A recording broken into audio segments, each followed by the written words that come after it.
golpe tá aí, cai quem quer. Pois é, você já ouviu falar essa expressão, né? Mas cai quem não presta atenção em alguns detalhes. E o golpe pode pegar todo mundo, até aquela pessoa que está sempre antenada, porque os criminosos estão cada vez mais inteligentes no que diz respeito a praticar crimes. Como, de certa forma, lidar com os golpes? Como que a gente deve se proteger e se uma vez foi golpeado, como deve proceder? Para saber disso tudo, estou recebendo aqui o Felipe Cardoso, advogado, está aqui comigo. Obrigado, doutor, pela participação mais uma vez aqui no programa. A gente falar desse assunto, que é o assunto que tem chegado nas pessoas, que é o golpe, né? É isso aí, eu que agradeço do convite.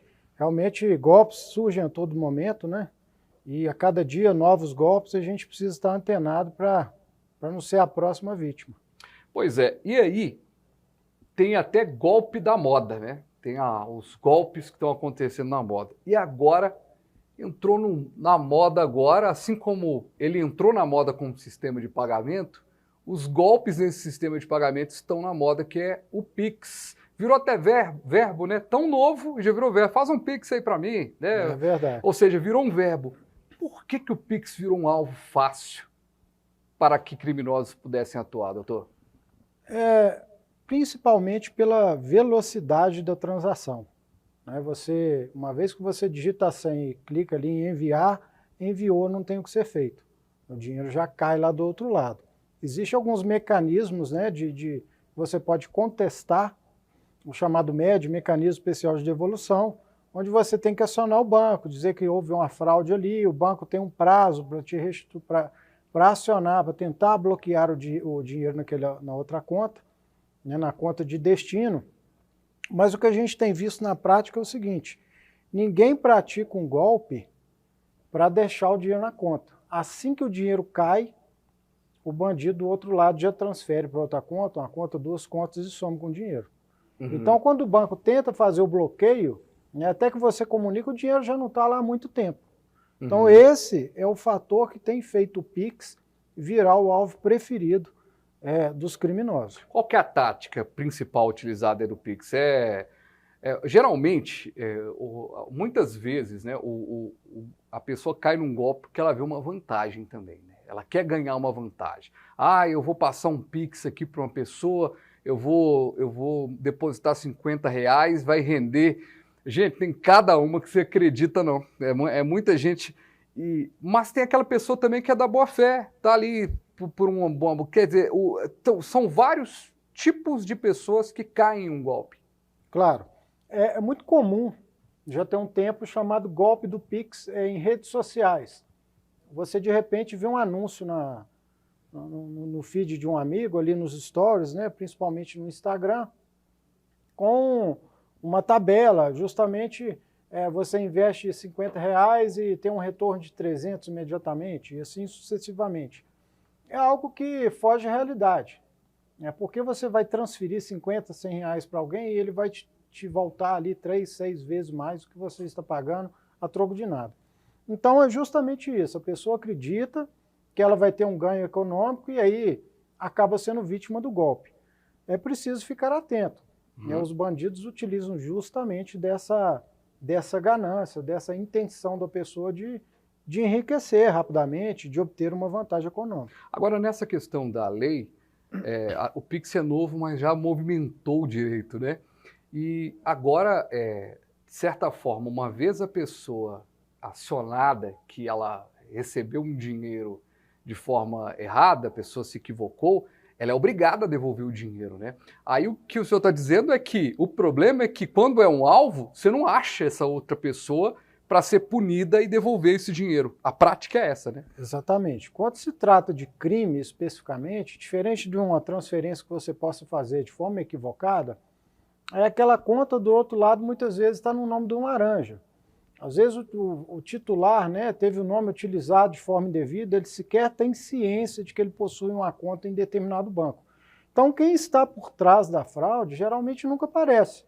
Daí a dificuldade de você eventualmente recuperar o dinheiro quando você busca o judiciário.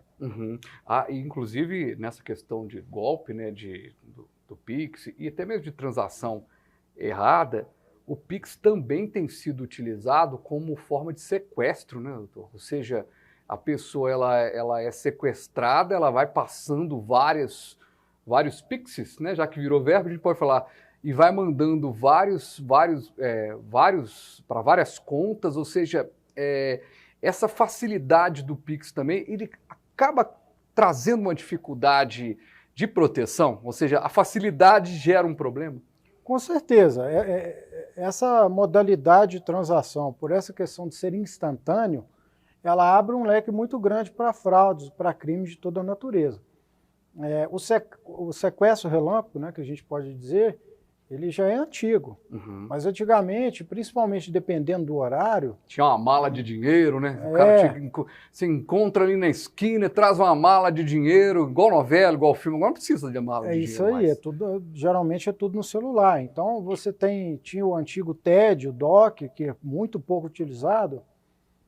Então tinha limites, demorava a chegar do outro lado. Então hoje em dia se faz ali um sequestro relâmpago, manda a pessoa abrir um aplicativo do banco e limpa o que puder. Uhum. E aí essa questão, assim que é feita a transferência, do outro lado, quem já recebeu já repassa aquilo ali para outras contas, ou seja, ele vai pulverizando aquilo ali e depois, infelizmente, fica muito difícil recuperar. A gente está falando aqui de tipos de golpes, né? Você que está acompanhando aí, já caiu num golpe, né? Já teve problemas com golpe, é difícil. E aí, outro problema que tem acontecido bastante, tem alguma outra coisa do Pix que a gente não falou, doutor? Alguma coisa que está em moda? A gente pegou aí a questão do sequestro, pegou da transferência, tem alguma outra questão com o Pix aí que está em voga também? Basicamente, todas as fraudes bancárias, em suas diversas modalidades que têm ocorrido atualmente, todas elas se valem do Pix, por conta dessa questão, cai e desvio. Então, você tem, por exemplo, o golpe do falso leilão, né? A pessoa entra num site, acredita que está comprando um veículo, ela é induzida a fazer uma transferência, ou do valor da arrematação, ou do sinal, aí é o Pix. Então, quando ela transfere, é a mesma coisa, do outro lado o dinheiro some. É o golpe do falso empréstimo, a pessoa tenta pegar um empréstimo ali, na verdade começam a cobrar taxas dela que não existe para liberar o crédito. O pagamento dessas taxas, tudo feito via Pix. Então, assim, existe um arcabouço enorme de táticas de estelionato e que no final desponta no Pix. Como vai se transferir o dinheiro? É o Pix. Então o Pix ele é apenas um meio para a prática do crime. Agora, como ele vai ocorrer, são infinitos. Pois é, e aí a gente tem esse dado do Pix, né, como um problema bancário. E os bancos, doutor, eles estão preparados para lidar com essa questão dos golpes? Eu, particularmente, tive experiência com o banco e vi que não. Há uma dificuldade de entendimento, e olha que eu estou falando de um bancão, de entendimento de que a vítima, na verdade, ela começa a entrar em suspeição ali no meio do processo.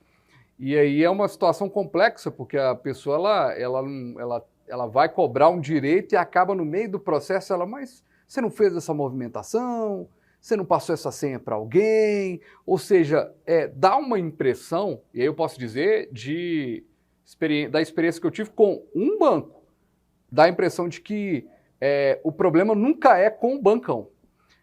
Pela experiência, pelos clientes todos, pelas as pessoas que o senhor assessora, a gente pode dizer que precisamos avançar ainda no que diz respeito à tecnologia e atendimento a esses golpes? Com certeza. Os bancos eles fazem um investimento muito grande, mas ao nosso ver ainda insuficiente, porque as fraudes vêm aumentando numa crescente muito maior do que o ritmo de investimento.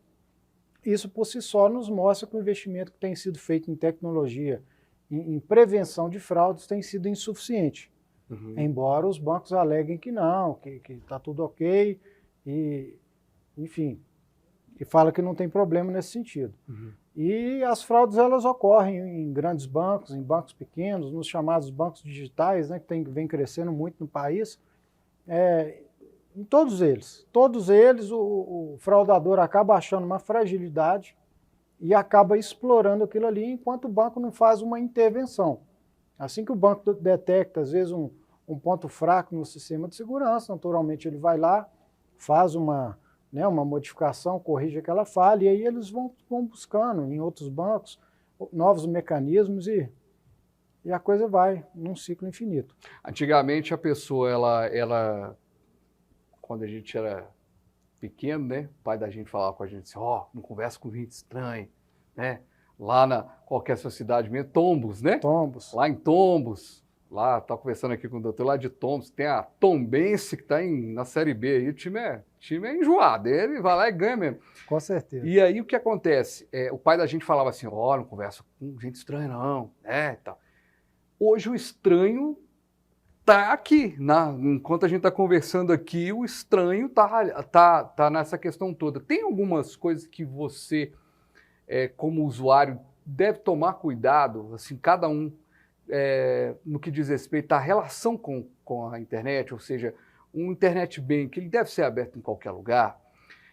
O celular, ele tem que estar com as proteções todas para ter um aplicativo. O que a gente tem que se antenar aí e ficar ligado para não ter problema?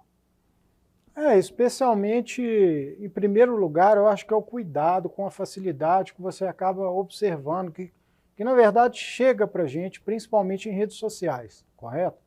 Você às vezes está ali na sua casa, no seu momento de lazer, você vê um anúncio de um produto, você vê um anúncio de um empréstimo, você vê um carro barato, num valor de mercado, você acaba, alguém vai clicar. Né, e ao clicar e ter interesse por aquilo ali, ela acaba sendo conduzido justamente para a prática de uma fraude.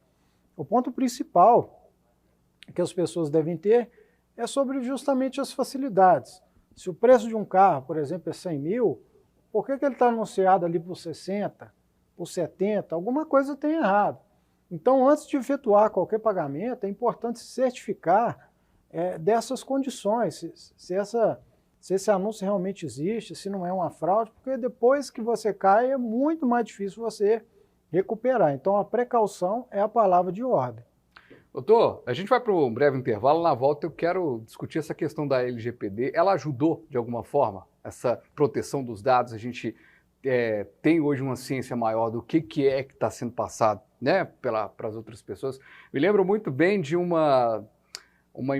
quando começou essa questão do CPF, né, nas lojas, virou uma complicação muito grande. Hoje já se tem um entendimento que não se pode fazer tanto com aquele dado. Então, quero falar um pouquinho sobre isso. E a gente vai continuar falando sobre golpes aqui no programa. Então, se você tem interesse sobre esse assunto, sabe de um amigo aí que já foi golpeado aí pela vida, liga para ele que o intervalo é rapidinho e ele vai acompanhar o nosso segundo bloco. A gente volta já já.